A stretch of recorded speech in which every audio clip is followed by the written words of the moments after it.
क्या हिडमा सरेंडर करने वाला है? बहुत बड़ा माओवादी नक्सली, बहुत बड़ा। क्या छत्तीसगढ़ के 2 सबसे बड़े नक्सली सरेंडर करने वाले हैं? क्या खूंखार हिडमा अब हथियार डाल देगा?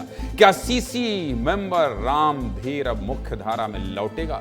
नक्सलवाद के खात्मे को लेकर चल रहे सबसे बड़े अभियान में जल्द ही अच्छे परिणाम मिलने वाले हैं। वो क्या है बता देता हूं, देखिए। बस्तर में पिछले 40 सालों से माओवाद काबिज है। अब तक बस्तर में नक्सल संगठन की कमान पूरी तरह से तेलुगु कैडर के हाथ में ही थी, लेकिन बीते दिनों तेलंगाना और आंध्रा से कई सीसी मेंबर मारे जाने के बाद नक्सल संगठन पूरी तरह बिखर चुका है और इसे फिर से समेटने के लिए लाल आतंक के आकाओं ने पहली बार बस्तर के 2 आदिवासी नक्सलियों को सीसी मेंबर बनाया है, जिसमें हिडमा और रामधीर शामिल है। भारत में नक्सलवाद के काले इतिहास का जब भी जिक्र होगा तो जिस नाम की चर्चा सबसे ज्यादा होगी वो नाम है माडवी हिडमा। वही हिडमा जिस पर 1 करोड़ का इनाम है और जो छत्तीसगढ़ का पहला नक्सली है जिसे नक्सल संगठन ने सीसी मेंबर बनाया है। फिलहाल छत्तीसगढ़ में हिडमा ही वो नक्सली है जिसके पाले में सीज फायर या शांति वार्ता की गेंद है, क्योंकि इसी महीने रुपेश और सोनू ने पुनर्वास किया, जबकि कोसा और विकल्प एनकाउंटर में मारे गए। ऐसे में छत्तीसगढ़ के नक्सलवाद की बागडोर अभी हिडमा के हाथ में ही है। हाल ही में नक्सल संगठन ने हिडमा को दंडकारण्य क्षेत्र का इंचार्ज बनाया है और नक्सलियों की सबसे खूंखार बटालियन नंबर 1 भी हिडमा के साथ मौजूद है, सबसे खतरनाक। इसी बटालियन के दम पर दक्षिण बस्तर और तेलंगाना स्टेट कमेटी ने हथियार डालने से मना किया है। ऐसे में अगर हिडमा सरेंडर करता है तो छत्तीसगढ़ से नक्सलवाद का एक बार में साफ यानी सूपड़ा साफ हो जाएगा। हिडमा जैसे नक्सलियों के सरेंडर को लेकर डिप्टी सीएम विजय शर्मा ने क्या कहा है, सुनिए।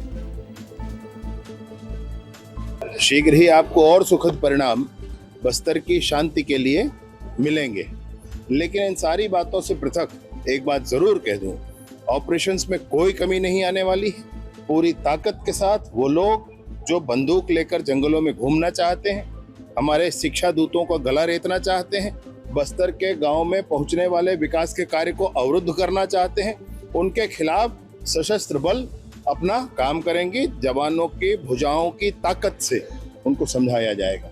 लेकिन फिर से कहना चाहता हूं कि जो भी अगर पुनर्वास करना चाहते हैं तो सरकार लाल कालीन बिछाकर उनका स्वागत करती है। हिडमा के साथ ही रामधीर के नाम की भी चर्चा हो रही है, क्योंकि रामधीर को दक्षिण बस्तर का हिडमा कहा जाता है। बीजापुर जिले के रहने वाले रामधीर को सितंबर में सीसी मेंबर बनाया गया। रामधीर उत्तर बस्तर में कई बड़ी नक्सल वारदातों का मास्टरमाइंड रहा है। रामधीर की तलाश पुलिस को सालों से है, लेकिन वो हर बार मुठभेड़ में बच निकलने में कामयाब हो रहा है। लेकिन ऐसी जानकारी सामने आ रही है कि रामधीर भी जल्द ही हथियार डाल सकता है, और अगर रामधीर ऐसा करता है तो उत्तर बस्तर समेत बालाघाट भी नक्सल हिंसा से मुक्त हो जाएगा। एसएसपी आई के एलएसएला क्या कह रहे हैं, सुनिए। रामधीर पहले एसजेडसी रैंक में था और विगत कुछ महीने पहले उनको सीसी मेंबर की प्रमोशन दिया गया है, इस तरह का खबर आई है। अगर रामधीर उत्तर बस्तर में उनका कार्यक्षेत्र रहा है बहुत सालों से। अभी ये जो बहुत लोग जो शस्त्र छोड़कर आए हैं, इस सिलसिले में एक और नई जानकारी भी मिल रही है और सुरक्षा एजेंसीज द्वारा इनकी तस्दीक किया जा रहा है।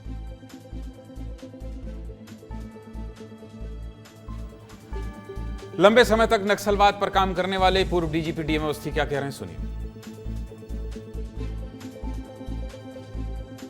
इस संगठन पे जो इतने सालों से चल रहा था उसका जो प्रमुख आदमी हमेशा जनरल सेक्रेटरी होता था, तो अभी गणपति के बाद बसवराजू थे, जो मारे जाने के बाद इतना तेज़ी से डिमोरलाइजेशन हुआ है। आप देखें मई के बाद से और अभी तक को कि जिधर देखें उधर सरेंडर हो रहे हैं, या फिर कुछ लोग जो बड़े नेता थे उनका एलिमिनेशन हो गया। तो मुझे लगता नहीं है कि वो कभी उनकी अब पॉलिट ब्यूरो और सेंट्रल कमेटी जो है, बचे हुए लोग हैं, वो कभी इकट्ठा हो पाएंगे, क्योंकि इकट्ठे होने में भी खतरे हैं।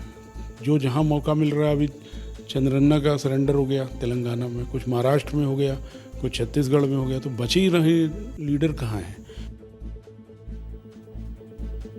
उड़ीसा से खबर आई है, नक्सलियों में 2 फाड़ हो गया है। संजय, क्या जानकारी है? ये जो उड़ीसा से जो नक्सल लीडर हैं वो पत्र लिख के फिर सरेंडर की बात कह रहे हैं, क्या जरा उसको स्पष्ट कीजिए।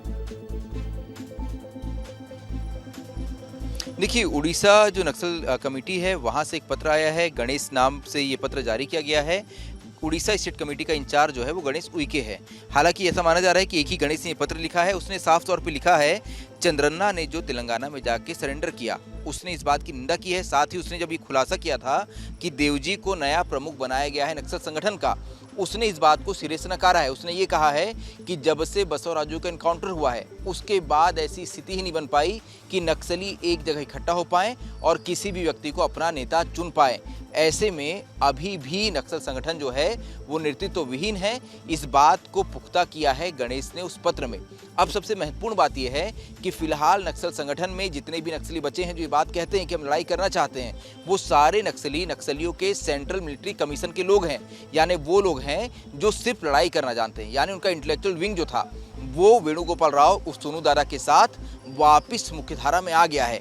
ऐसे में एक बात तो साफ है कि नक्सली भले ही लड़ाई का दावा करें, लेकिन इन नक्सलियों के पास अपना इंटेलेक्चुअल विंग अब नहीं बचा है। यानी कि ये जो प्रचार प्रसार करते थे, ये जो नए कैडर्स की भर्ती करते थे, यानी आइडियोलॉजी के हिसाब से ये लोग लगभग अब शून्य हो गए हैं।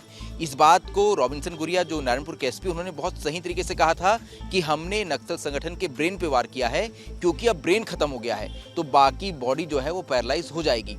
यही बात नक्सल संगठन में नजर आ रही है।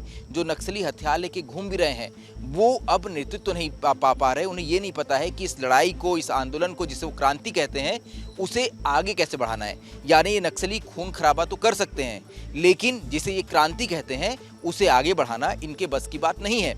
यही वजह है कि पुलिस इसी बात का भी इंतजार कर रही है। पुलिस ने सारे रास्ते खोल दिए हैं। गृह मंत्री अमित शाह कहते हैं, विजय शर्मा कहते हैं कि आपके लिए हमने रेड कार्पेट बिछा दी है।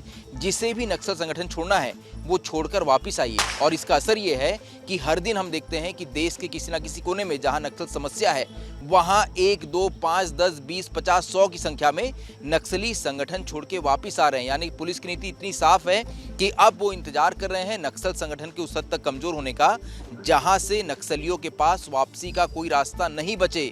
यही वजह है कि फिलहाल ऑपरेशन रोक दिए गए हैं, फिलहाल नक्सलियों के लिए रास्ते खोल दिए गए हैं। उनसे साफ तौर पर ऐसा है कि मुख्यधारा में आ जाओ, रेड कारपेट का अवसर है, रेड कारपेट में आ जाओ, बिछा दिए हैं, सरेंडर कर दो, और नहीं तो लाल खून तो बही रहा है आपकी तरफ से, तो इधर से भी गोली चल जाएगी। फिलहाल बहुत बहुत शुक्रिया आपका संजय।